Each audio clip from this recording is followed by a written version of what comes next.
శ్మశానానికి మోసుకెళ్తున్న శవాన్ని శ్మశానం ఓ మాట అడిగిందంట. ఏంటో తెలుసా? నీ లగేజ్ ఎక్కడ, నీ ఆస్తులు ఏవి అని అడిగిందంట శ్మశానం. అప్పుడు ఆ శవం ఏం సమాధానం చెప్పిందో తెలుసా? నేను నా ఒంటి మీద ఉన్న వస్త్రములు తప్ప ఒక్క పీచుక పుల్ల కూడా నా వెంట తీసుకొని రావడం లేదు అని సమాధానం చెప్పింది. అప్పుడు శ్మశానం ఏమందో తెలుసా? నీ కోసం నీ వాళ్ళు పెట్టుకునే కన్నీళ్ళే నీ లగేజ్, వాళ్ళు నీపై చూపించే ప్రేమలే నీ ఆస్తి. ఇంకా ఏం కావాలి వాటికన్నా?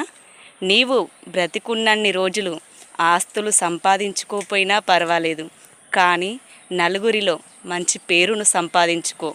అవే నిన్ను చిరకాలం గుండెల్లో గుర్తుండిపోయేలా చేస్తాయి.